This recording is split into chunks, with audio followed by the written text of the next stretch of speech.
வணக்கம். செல்வகுமாரின் இலங்கைக்கான வானிலை ஆய்வறிக்கை 2026 ஜனவரி 11 ஞாயிற்றுக்கிழமை அதிகாலை நிலவர ஆய்வறிக்கை இலங்கைக்கானது. இலங்கை அருகே இலங்கையை மிரட்டி இலங்கையின் வடக்கு பகுதியை கடந்து இலங்கை இந்தியா இடைப்பட்ட பாக் நீரிணைப்புக்குள் இறங்கி தற்பொழுது தலைமன்னார் தூத்துக்குடி இடைப்பட்ட இலங்கையின் மேற்கு பகுதி கரையை ஒட்டி மன்னார் வளைகுடா பகுதியில் நீடித்துக் கொண்டிருக்கூடிய காற்றழுத்த தாழ்வு பகுதி இலங்கையின் தரை மீதும் நீடித்துக் கொண்டிருக்கிறது. மையம்தான் அது மன்னார் வளைகுடா. இலங்கையின் தரை மீதும் நீடித்துக் கொண்டு இலங்கைக்கு குறைந்த அழுத்த பகுதியை ஏற்படுத்தி கொண்டிருக்கூடிய இந்த காற்றழுத்த தாழ்வு பகுதி இலங்கைக்கு மழைப்பொழிவிற்கு தடையாக இருக்கிறது. நிகழ்வை சுற்றி தான் மழை பெய்யும், வட்டத்துக்குள்ள மழை பெய்யாது. வட்டத்தை சுற்றி தான் மழை பெய்யும். அதுவும் இரு காற்று இணைவு எங்கே இருக்கோ அங்கே தான் மழை பெய்யும். இரு காற்று இணைவு தமிழ்நாட்டில் இருக்கிறது. இப்பொழுது தமிழ்நாட்டின் கடலோர மாவட்டங்கள் இருக்கு, ஆங்காங்கே உள்ளே இருக்கு. வட இலங்கையில் கூட தூறல் சாரல் கொடுக்கலாம். படிப்படியாக இது தெற்கு நோக்கி நகர மழை பொழிவானது இலங்கைக்கு தொடங்கும். அதாவது தெற்கு தென்மேற்கு திசை நோக்கி குமரிக்கடல் பகுதியை நோக்கி நகர தான் இலங்கைக்கு மழைப்பொழிவை தொடக்கும். அதன் அடிப்படையில் இன்றைக்கு மதியத்திற்கு மேல் கொஞ்சம் கொஞ்சமாக இலங்கைக்கு மழைப்பொழிவை தொடங்கும். அப்படியே தொடங்கினாலும் ஏதோ கொட்டி தீர்த்து பெரிய அளவில் மழைப்பொழிவை கொடுத்து விடாது. 5 சென்டிமீட்டர்லேருந்து 10 சென்டிமீட்டர் வரைக்கும் ஒரு சில இடங்களில் மழைக்கு வாய்ப்பு இருக்கு. ஆகவே அனைவருக்கும் 10 சென்டிமீட்டர் பெய்யும் அப்படிங்கிறத நீங்கள் நினைத்து கொண்டு அச்சப்பட வேண்டாம். ஆனால் தொடர்ந்து அணை கரைகளில் அணை திறப்பு இருக்கும் பட்சத்தில் அதிக மழை பெய்தால் அணை திறப்பு இருக்கலாம். மழைப்பொழிவை பொறுத்த வரைக்கும் இலங்கைக்கு இன்றைக்கும் நாளைக்கும் நாளை மறுநாளும் இருக்கு. 14ஆம் தேதி கொஞ்சமாக இருக்கும். ஆக இலங்கைக்கு இன்றைக்கு 11, நாளை 12, 13ஆம் தேதி 3 நாளும் இலங்கைக்கு நல்ல மழை இருக்கு. ஆனால் டெட்பா புயலோடு நினைத்து ஒப்பிட்டு அந்த அளவுக்கு வெள்ள பாதிப்பு வரும் என்று நீங்கள் கற்பனை செய்து நீங்கள் அச்சப்பட தேவையில்லை. சாதாரணமாக ஒரு நிகழ்வு எப்படி மன்னார் வளைகுடாவில் இருக்குமோ அப்பொழுது கிழக்கு காற்றை ஈர்த்து மலையோட கிழக்கு பகுதியிலையும் கிழக்கு கரையோர பகுதிகளிலையும் மழை பொழிவை கொடுக்கும். அதிகாலை காலை நேரங்களில், மாலை இரவு நேரங்களிலே உள்பகுதிகளிலையும் மேற்கு பகுதிகளிலையும் மழை பொழிவை கொடுக்கும் என்பதெல்லாம் உங்களுக்கு பல காலமாக நீங்கள் அனுபவித்த ஒன்றுதான் இப்பொழுது நடக்கப் போகிறது. ஆகவே மிதமானது முதல் சற்று கனமழையாக இலங்கையில் இன்றைக்கு மதிய மாலையில் பொழிய இருக்கிறது. அதாவது அதிகாலை காலை மதியத்தில் முதல்ல கிழக்கு கரையை தொடங்கும், பிறகு மேற்கு கரைக்கு மழைப்பொழிவு வரும். இரவு வந்தால் மழை ஓய்ந்துடும், இரவில் இருக்காது. மீண்டும் அதிகாலையில் கிழக்கு கரையில் மழை தொடங்கும். அது காலையில் கிழக்கு கரை மற்றும் தென்கிழக்கு கரை, அதாவது அம்மந்தோட்டா, கல்முனை, அதே திரிகோணமலை, முல்லைத்தீவு போன்ற பகுதிகளுக்கெல்லாம் நாளை திங்கட்கிழமை அதிகாலை கனமழை இருக்கு. அதே போல வடக்கு கிழக்கு மாகாணங்கள் மற்றும் தென்கிழக்கு மாகாணம், அதாவது கல்முனை, அம்மந்தோட்ட பகுதிக்கெல்லாம் நாளை மழை இருக்கு திங்கட்கிழமை காலையில். பிறகு அந்த மழைப்பொழிவு மதியமானா உள்ளே தீவிரமாக இருக்கும், மாலையில் மேற்கே தீவிரமாக இருக்கும். மேற்கன்னா புத்தளம், அப்படியே தலைமன்னார், அப்படியே கோட்டை, கொழும்பு, காலி போன்ற பகுதிகளுக்கு திங்கட்கிழமை மாலை கனமழை பொழிவை கொடுக்கும். மீண்டும் இரவு வந்தால் மழைப்பொழிவு கொஞ்சம் தீவிர குறைஞ்சிரும்.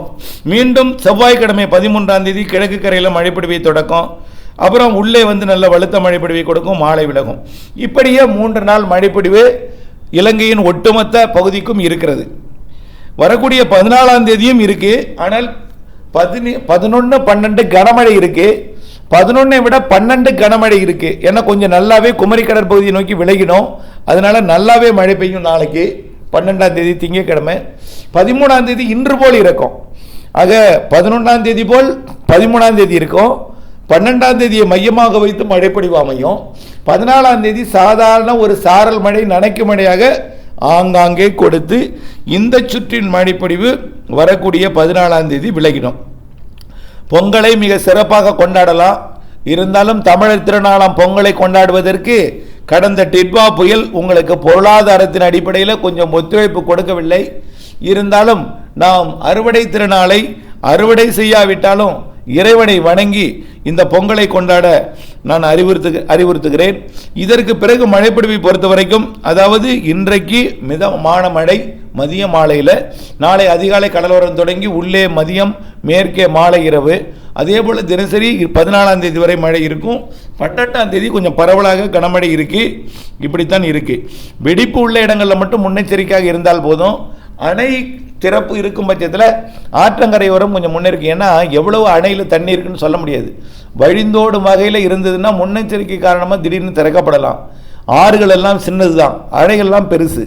ஆறுகள் சிறிது, அணை பெருது. அப்போ கொள்ளளவு அதிகமாக இருக்கும். இப்போ ஆற்றங்கரையில் தொடர்ந்து விழிப்போடு இருக்கணும். வானிலை அறிக்கையும் செய்தி அறிக்கையும் கேட்டுகிட்டே இருக்கணும், அவ்வளவுதான்.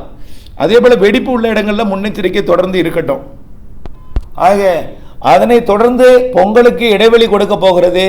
அதற்கப்புறம் பெருசாக மழை இல்லை, ஆனால் மழை இருக்கு. வரக்கூடிய 17ஆம் தேதி எதிர்பார்க்கக்கூடிய மழை பனிப்பொழிவோட கூடிய சாரல் அணைக்கு மழைப்பொழிவை கொடுக்கலாம். 17, 18, 19 பெரிதாக மழை இல்லை. அதுக்கு அடுத்த மழை பார்த்தீங்கன்னா 22ஆம் தேதியிலேருந்து தெரியுது. 25ஆம் தேதிக்குள்ளே அது லேசான மிதமான மழையாக தெரியுது. இதுவரைக்கும் பெரிதாக அச்சுறுத்தும் மழை இல்லை. ஏன்னா டெம்பரேச்சர் ரொம்ப குறைஞ்சிருச்சு. 27 டிகிரியாக குறைஞ்சிருக்கு. தமிழ்நாட்டை ஒட்டிய இலங்கை பகுதி மற்றும் கிழக்கு பகுதிக்கும் தென்கிழக்கு பகுதிக்கும் 28 டிகிரி இருக்குது. 26 தான் வேணும், 27 இருக்குது. அதனால கொஞ்சம் சாரல் சூழலை கொடுக்கக்கூடிய காற்று சுழற்சிகள் வரலாம். வலுவான நிகழ்வுக்கு வாய்ப்பில்லை. 29 டிகிரிக்கு நிலநடுக்கோட்டில் அங்கே போகக்கூடிய நிலவுகள் ஒரு இடத்துல நனைக்கும் மழை பிடிப்பை கொடுக்கலாம். 20ஆம் தேதியிலேருந்து 25ஆம் தேதிக்குள்ள. இதுதான் அடுத்தது மாத இறுதியிலையும் இதே போல் லேசான மிதமான மழை இருக்குது.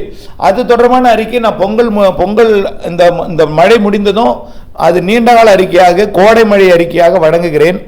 ஆகையின் காரணமாக நீங்கள் பெரும்பாலும் இந்த மழைப்பொழிவு கடந்து விட்டாலே உங்களுடைய அச்சம் எல்லாம் போய்விடும். அடுத்த ஆண்டு வரக்கூடிய கோடை மழை, வரக்கூடிய பருவமழை காலத்துக்கு தேவையான முன்னேற்பாடுகளை வரக்கூடிய பொங்கலுக்கு பிறகு நீங்கள் செய்து கொள்ளலாம் என்ற ஒரு நம்பிக்கை இருக்கு. இருந்தாலும் வரக்கூடிய பொங்கல் முடிந்த பிறகு வரக்கூடிய நீண்டகால அறிக்கை, கோடை மழை அறிக்கை, வடகிழக்கு தென்மேற்கு பருவமழை அறிக்கையெல்லாம் ஜனவரி மாத இறுதிக்குள்ளரே வழங்க போகிறோம். அதையெல்லாம் பார்த்து உங்களுடைய வேளாண் பணிகளையும் அனைத்து பணிகளையும் திட்டமிட்டுக் கொள்ளுங்கள். ஏன்னா நிறைய பேர் கேட்கறது என்னன்னா, எங்களுடைய இல்லத்தை மீண்டும் முழுமையாக அப்புறப்படுத்தி விட்டு புதிதாக கட்ட வேண்டும். அப்போ கொஞ்சம் தொத்திட்டு இருக்கும் பொழுது அதில் நனையாமல் சில பொருட்கள், பெட்டி, துணிகள்லாம் இருக்கு. அப்போ அதை வைத்துக்கொண்டே அங்கேயே உறங்கி கொண்டிருக்கிறார்கள். ஆக முழுமையாக சீர் செய்ய வேண்டும் என்றால் மொத்தமாக அதை எடுக்கணும்னா மழை இல்லாத நேரத்தில் தான் எடுக்க முடியும். அப்படிப்பட்ட சில கேள்விகள்லாம் வந்திருக்கிறது. அதனால அவர்களுக்காக சொல்றது ஒன்னே ஒன்று தான். வரக்கூடிய பொங்கலுக்கு பிறகு பெரிதாக மழை தெரியல. இருந்தாலும் இந்த பொங்கல் நேரத்தில் ஒரு அறிக்கையை நல்லா நீண்டகால அறிக்கையாக போடுறேன். அதை பார்த்து உங்களுடைய பணிகளை நீங்கள் செய்யலாம். இனிமேல் பெரிதாக அச்சம் கொள்ள தேவையில்லை. இன்றைக்கு நாளைக்கு நாளை மறுநாள் 3 நாளும் கனமழை இருக்கு. கடலோரம் அதிகாலை காலை, கிழக்கு கடலோரம், மத்திய பகுதியில் மதிய மாலை, மேற்கு பகுதியில் மாலை இரவு என்பதை நீங்கள் புரிந்து கொள்ள வேண்டும். 14ஆம் தேதி வரை மழை இருக்கு. தொடர்ந்து அப்டேட்ஸோடு இணைந்திருந்து வானிலை எறிந்து பல்வேறு பணிகளை செய்திடவும் திட்டமிடவும் அன்போடு கேட்டுக்கொள்கிறேன். நன்றி.